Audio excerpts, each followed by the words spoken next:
Welcome to the deep dive. We're jumping straight into today's weekly crypto analysis from Vantage Plus. It's hot off the press, published September 22nd, 2025. That's right. And our mission today is really to unpack their big calls. Altcoins are ready to run higher, and maybe more importantly, that BTC dominance is fading. Yeah, it's a really interesting setup they're describing.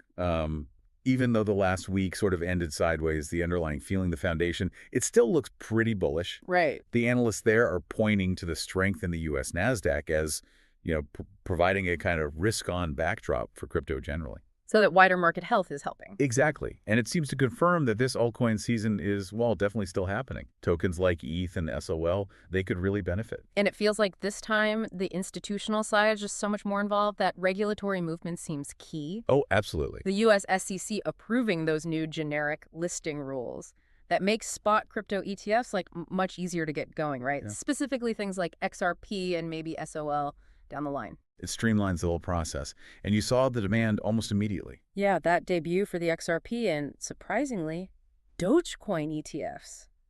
What was it? Almost $55 million in inflows on day one. That's pretty significant. It shows institutions are ready to move when the products are there. And that directly feeds into the BTC dominance fading idea, doesn't it? It really does. I mean, if big money could just buy ETH or XRP directly through an ETF, they don't necessarily need Bitcoin as the main gateway anymore. Makes sense. And you see that reflected in BTC's price action, maybe. It's struggling a bit for fresh momentum, even though it's near highs. To really continue upwards, it absolutely needs to break $120,000. That's the big psychological level. And the conviction just isn't quite there for BTC right now. It seems like the conviction, or at least the fresh inflows, are maybe looking elsewhere for now. Okay, so shifting over to Ethereum then, the technical picture there. It failed to break that recent high, around $4,800.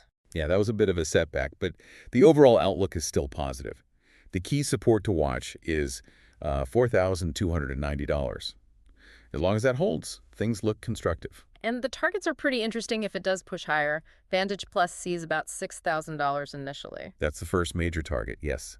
But this is where that institutional money, the whale activity through ETFs, really comes into play for the, let's say, more ambitious scenario. Ambitious like? Well, they're talking about the potential for a really strong run, possibly even targeting $80,000 eventually, if this momentum, fueled by easier access, truly catches fire. Wow, $80,000. That's quite a target. It's definitely out there, but it reflects how these new structures could potentially reshape the market dynamics. Okay, let's touch on XRP. Resistance is the word there, right? Around $3.20. Yes, that $3.20 is major resistance. A clean break above that is really needed for a significant move higher. And the sentiment there is being helped by that new leveraged XRP ETF in the U.S. For sure. Leveraged products can definitely fuel short-term interest and volatility. It gives traders more bang for their buck, so to speak. Gotcha. Now, Solana. The report seemed particularly bullish on SOL, saying it offers the most upside. It does. They see the underlying trend there as just very strong, still intact. Plus, you had that doji candlestick last week. Right, the one with the small body. What does that signal here?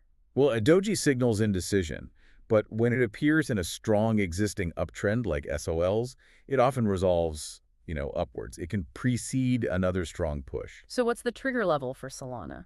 The key is breaking above $260. That's expected to unleash fresh momentum.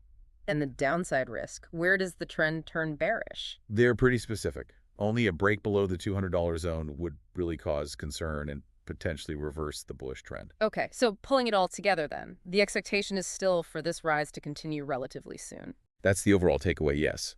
But the driver is shifting, maybe. It's less about just retail mania and more about this increasing institutional access and hopefully improving regulatory clarity in the U.S. So that institutional factor, the easier access, is really the core structural change you need to be thinking about now. I think so. With the SEC's new rules, these successful ETF launches, the whale activity isn't just a blip, it's becoming part of the baseline analysis. It changes how you have to look at potential targets. Right. So here's something to consider. If institutional money can now flow into altcoins like ETH and SOL almost as easily as Bitcoin, what does that do to the normal price targets when the next really big cycle kicks in? How high could they actually go now? That's the big question these developments are forcing us to ask.